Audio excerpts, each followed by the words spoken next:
Prior to beginning the activity, please be sure to review the faculty information and disclosure statements, as well as the learning objectives. After listening to the activity, complete the post-test by clicking the Earn Credit link in the episode description. Downloadable slides and resources are also available. The following presentation is copyrighted by Medscape. No use, broadcast, or recording of this presentation or any part thereof is permitted without the written authorization of Medscape.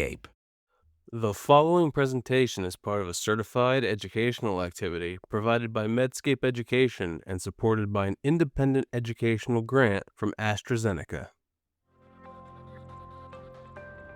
This program is presented by Medscape Education Global.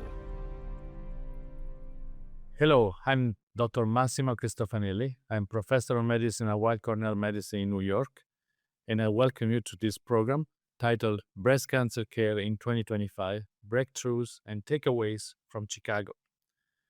In this first chapter, we are discussing new data on novel and emerging therapies for hormone receptor-positive breast cancer.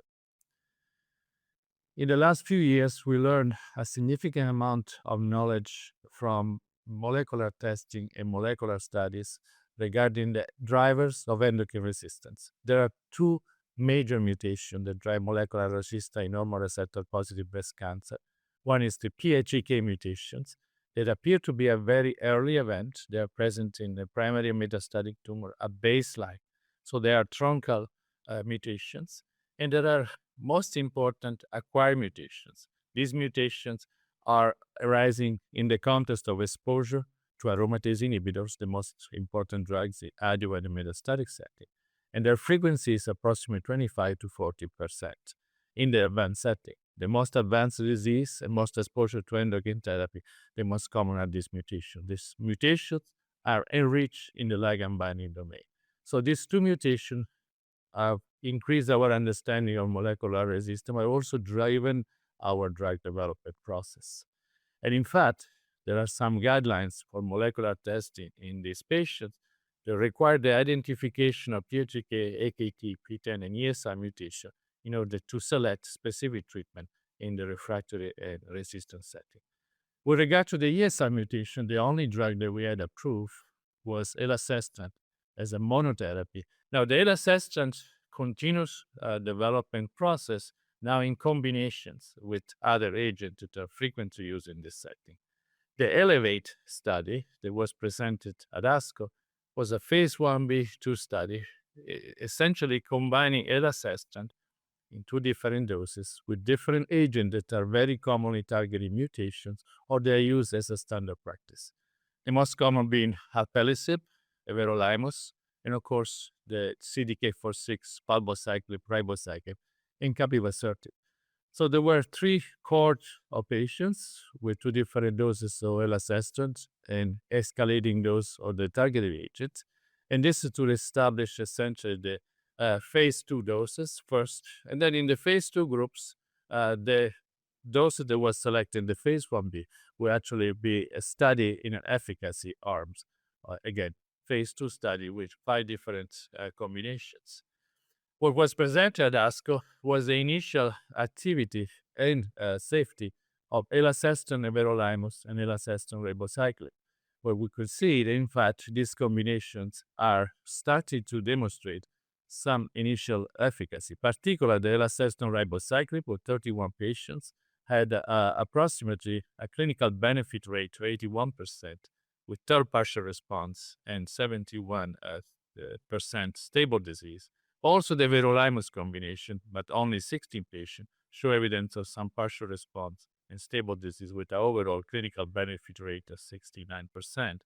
And in terms of safety, the typical class effect, side effect, with fatigue being number one, but you can see that in fact there were minimal grade 3 or 4 toxicity from this combination. So it appears that we'll have many different choices in terms of elacestrant combination with various agents used in the setting of endocrine resistance.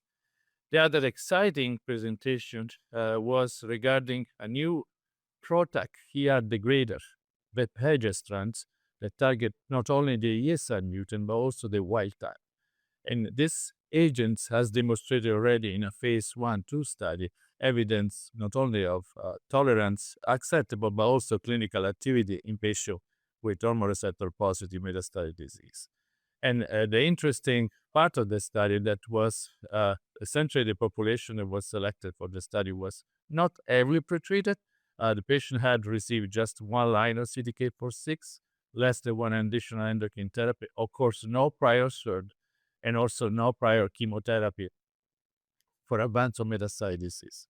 These were patients relatively resistant but not refractory. The most recent endocrine therapy should have been for more than 6 months. So the study was a one-to-one randomization. It's called the VERITAC-2 study with the vepdegestrant 200 milligram once a day versus fulvestrant standard dose.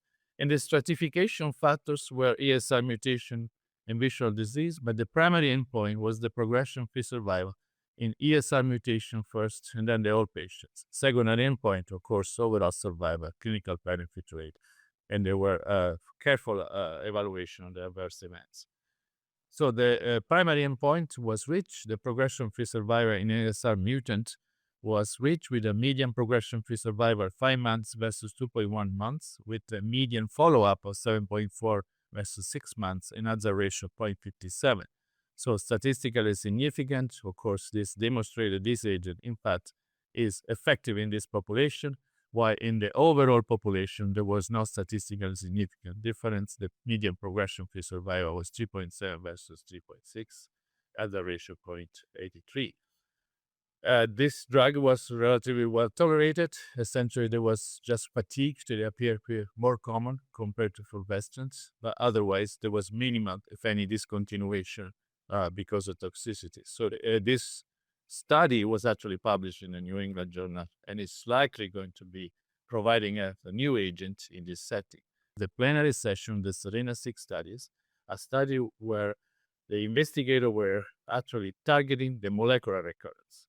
Patients that were receiving first-line AI plus CDK4/6 for more than 6 months were eligible for step 1, that was enrollment for starting the molecular testing with cell-free DNA. They were testing every 3 months, and if the patient had developed evidence of mutations, they were tested for possible radiological recurrence. If they were not, they were randomized. So we started with more than 3,000 patients and ended with 315 patients that were randomized. The randomization was with camizestrant, a new cert, and continuation of CDK4/6 plus placebo. This was a double-blind placebo study. And then the group that was already in CDK4/6 were added a placebo, a continuous standard of care. The primary endpoint was the progression-free survival by the investigator assessment. So we're talking about the progression-free survival in patients that started treatment in the context of molecular non-radiological recurrence, and the secondary endpoint, EFS2 overall survival and safety. You can see that efficacy was in favor of the patient that were switched to camizestrant, essentially adding 16 months to their original time they were already in the first line versus 9.2 months. It was an impressive hazard ratio of 0.44, and this was obviously statistically significant. Also, the progression-free survival too show a maintained benefit with an adjusted hazard ratio of 0.52, and you can see the curves has remained separated at 12 months. So clearly, the potentially change in practice, where use of cell-free DNA for ESR mutation during the treatment of the first line. And this was not associated with any significant increase in toxicity. You can see the neutropenia, that is a common effect with CDK4/6, was minimal increase, but there was minimal photopsia that is related to the use of this drug, or certainly not major side effect or discontinuation of treatment. The conclusion from the others, and I think this was really innovative study, well, this is the first global registration phase 3 study to demonstrate the clinical utility of cell-free DNA monitor to detect and treat emerging resistance.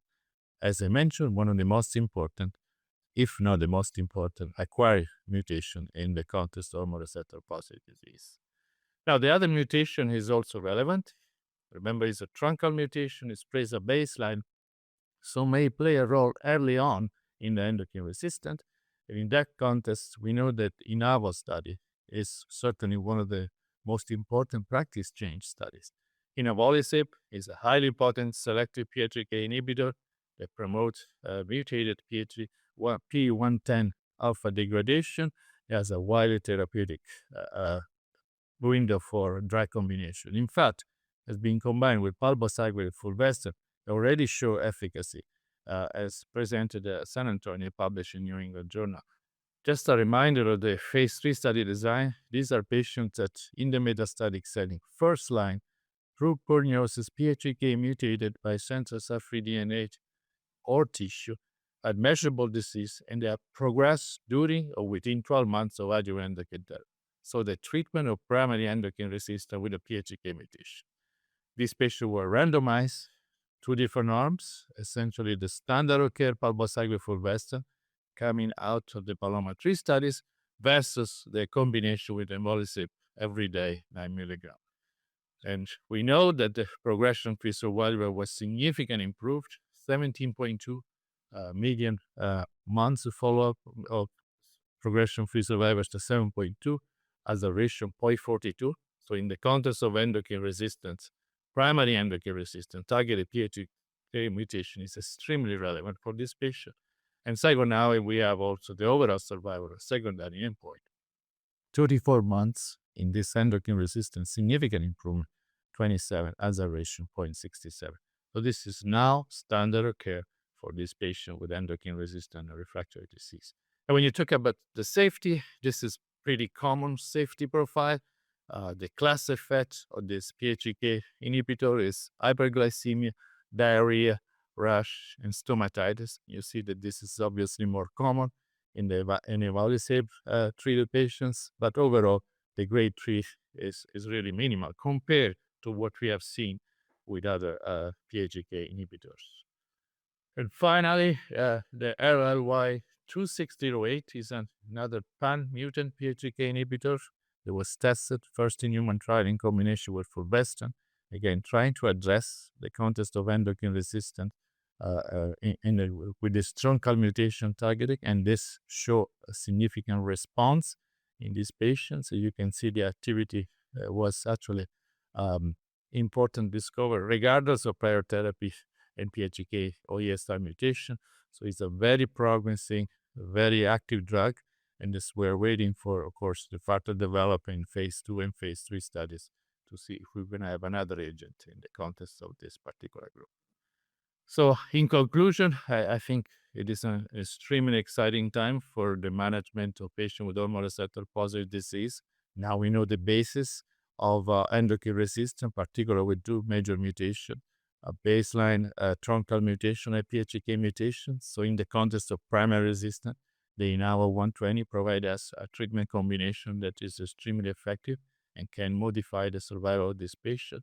With regard to the acquired ESR mutation, we can certainly use now probably at least two drugs in the context of single agent treatment. We can even prevent or delay the radiological recurrence.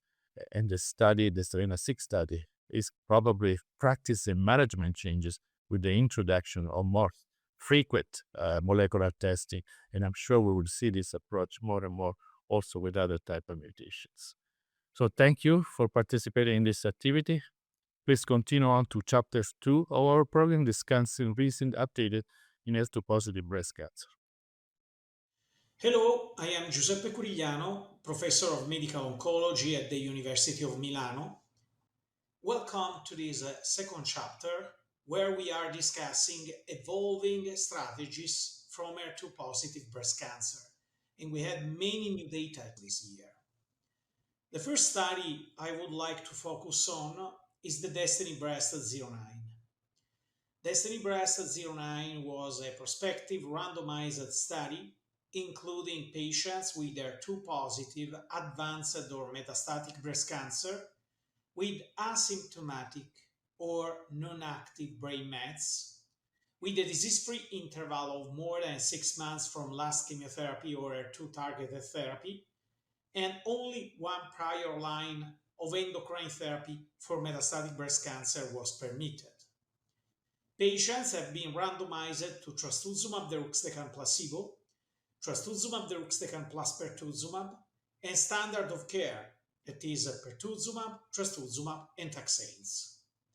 Stratification factors were de novo versus recurrent metastatic breast cancer, hormone receptor status, HR positive versus HR negative, and presence of PI3 kinase mutation, yes versus no. The primary endpoint of the Destiny Breast 09 was a median progression-free survival by blinded independent central review.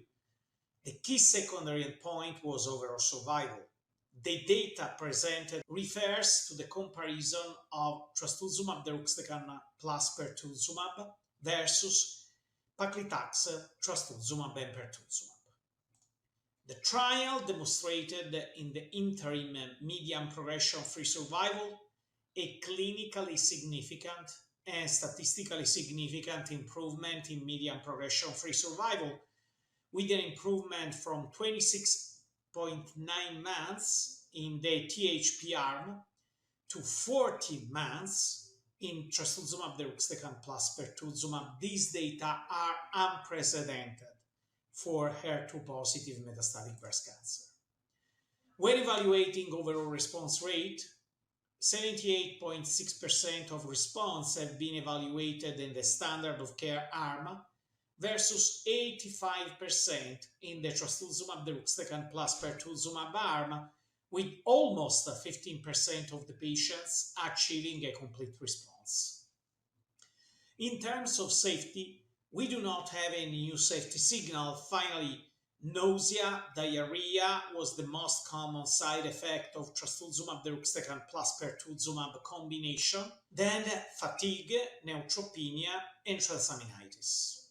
There has been also an update on Destiny Breast 06 and specifically an analysis of multiple biomarkers. The Destiny 6 was a prospective randomized trial including patients with HER2 low and HER2 ultra-low disease who never received chemotherapy, and after progression to CDK4/6 inhibitors plus endocrine therapy and the second-line endocrine therapy, have been randomized to trastuzumab deruxtecan versus chemotherapy of investigator choice. A biomarker analysis has been performed with NGS on all tumors available, and finally, no single biomarker predicted activity of trastuzumab deruxtecan, specifically in the biomarker evaluable population. The median progression-free survival remained better in the trastuzumab deruxtecan arm, and also in the intent to treat population, even if analyzed the ESR1, PI3 kinase, and BRCA. Of course, the PFS favored the trastuzumab deruxtecan. The only thing I would like to remind is that there was a trend for a better outcome in germinal BRCA mutant patients. You know, TDX is conjugated with a topo-1 inhibitor that finally is a DNA interfering agent, and maybe this can be the potential explanation, but the subgroup of patients with germinal BRCA mutation was very limited.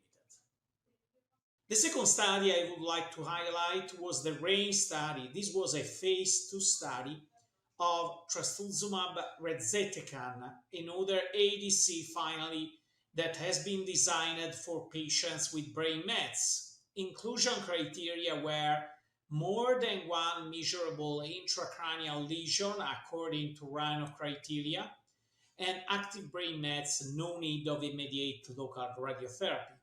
In cohort 1 have been included patients with HER2 positive disease, in cohort 2 also HER2 low disease, and the primary endpoint was intracranial objective response rate.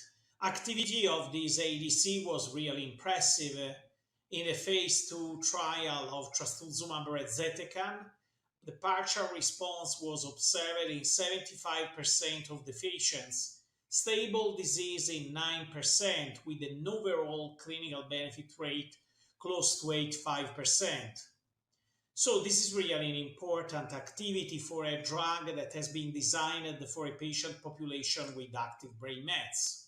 When evaluating median progression-free survival, it was close to 15 months in arm 1, patients with HER2 positive disease, and 8.3 months in the patient population with HER2 low disease. In terms of safety, the most important adverse event was neutropenia and leukopenia. So, in the majority of the cases, this was self-controlling with no febrile neutropenia.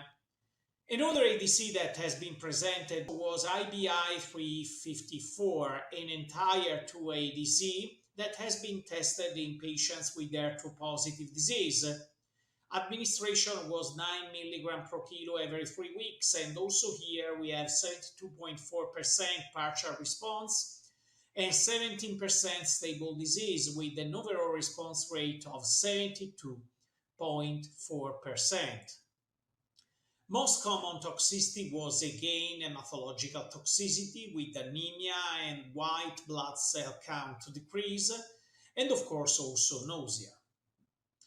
Finally, I would like to do a focus on bispecific antibodies. There was a beautiful session on bispecifics since they are the next generation antibody. This was an HER2 bispecific antibody that has been tested in phase 1b and 2 trial, and specifically the data on HER2 positive cohort have been presented. Key eligibility criteria included patients with HER2 ECOG performance status 01, HER2 positive disease, at least 1 or 2 prior lines of HER2 targeted therapy, and of course measurable disease. TQB 2930 have been tested in combination with vinorelbine, with capecitabine, with gemcitabine, and with eribulin. The most important toxicity of the bispecific, since there was a combination with chemotherapy, was hematological toxicity, with grade 3 or more accounting for neutrophil decrease in 58% of the patients, for white blood cell count decrease in 52% of the patients. But when testing the activity, I would like to highlight that overall response rate was really impressive. 48.1% with 88.5% of the patients having a reduction in tumor size. So overall, I believe this ASCO reshaped the treatment algorithm of HER2 positive disease. The Destiny Breast 09 demonstrated that trastuzumab deruxtecan plus pertuzumab improved the median progression-free survival up to 40 months versus the standard of care. Of course, we are still missing the arm of the monotherapy, trastuzumab deruxtecan alone, and since now we have an ADC in the first line setting, the main question for the future will be, should we give for 40 months TDX, or should we stop and maintain in HR positive disease according to the PATINA trial, pertuzumab, trastuzumab, endocrine therapy, and palbociclib, in HR negative maybe with the dual blockade, even if there are 2 climb 05 is a study exploring pertuzumab, trastuzumab, and tucatinib. We have many new agents under development for later lines. Of course, what will be essential is what we have to do in case of progression to TDX to the first line setting, and the question may be to use a tyrosine kinase inhibitor like tucatinib, trastuzumab, and capecitabine, or eventually to use a second-line ADC like TD11 or a standard of care for some patients, pertuzumab, trastuzumab, and eventually chemotherapy. So thank you very much for participating in this activity, and please continue on to chapter 3 of our program to discuss recent updates in triple-negative breast cancer. From Giuseppe Curigliano, thank you very much indeed.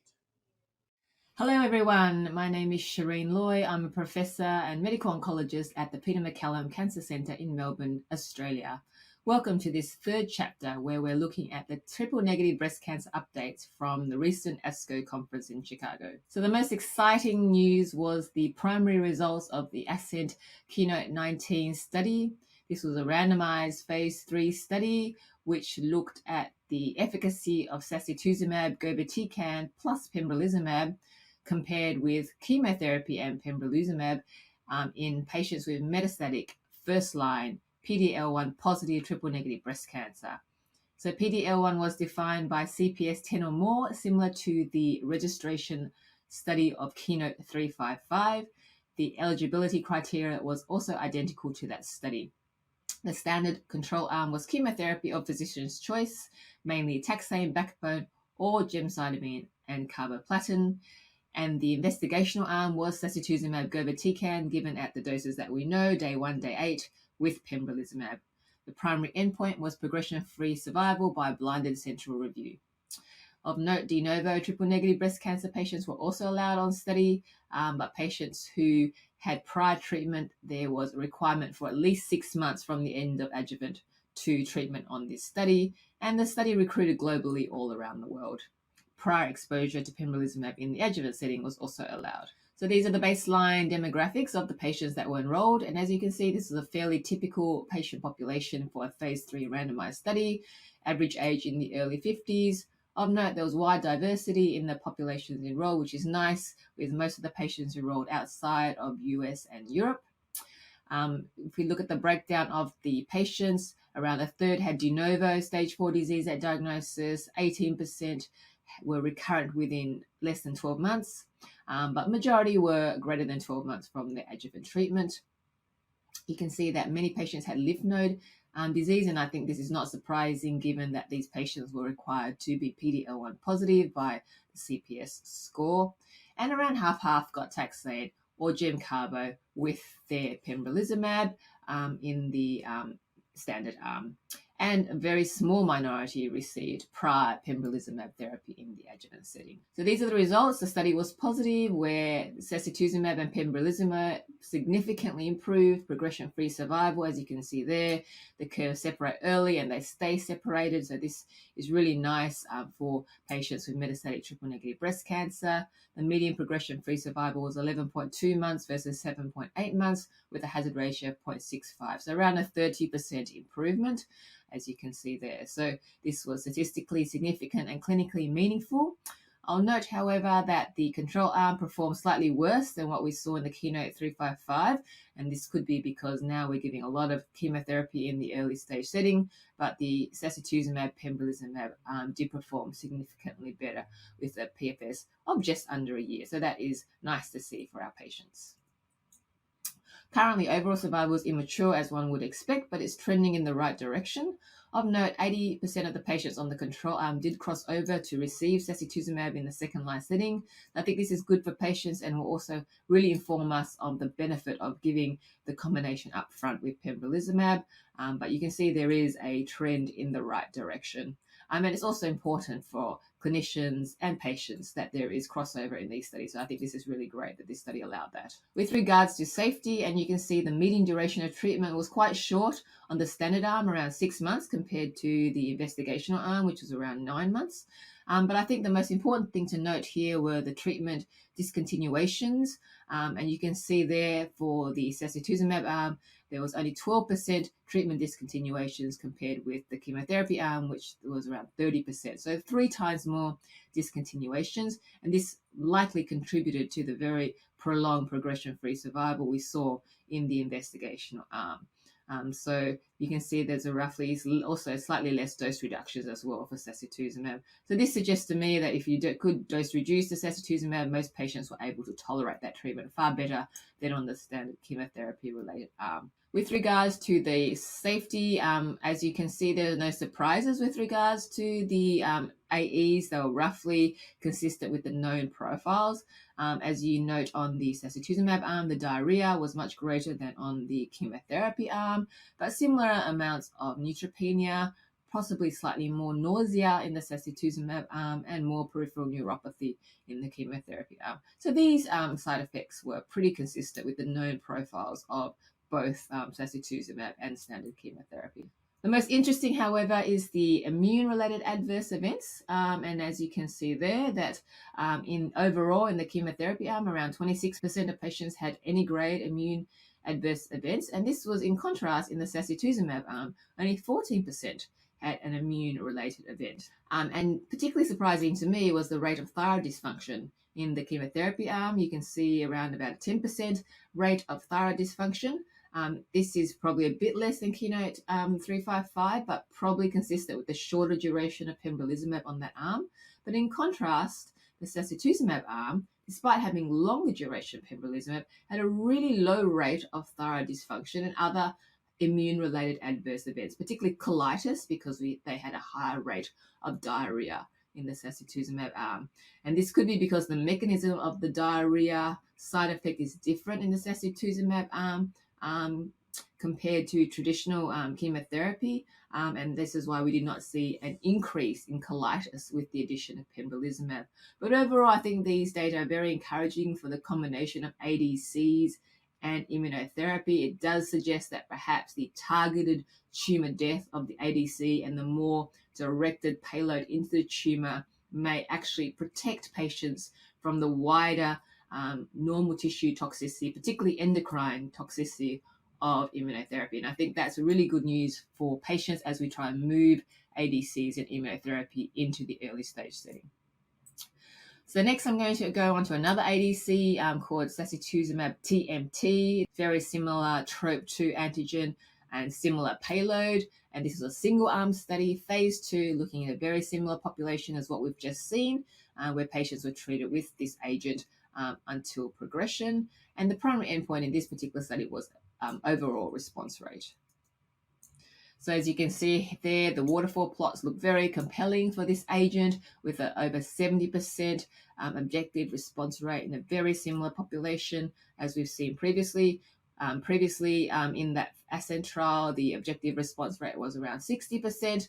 But of course, this is a phase 2 study, a single arm study, and we know that these tend to be a little bit more biased in the patient selection. So obviously we need to wait till this study goes to phase 3, but really promising results for these patients with regards to objective response rates.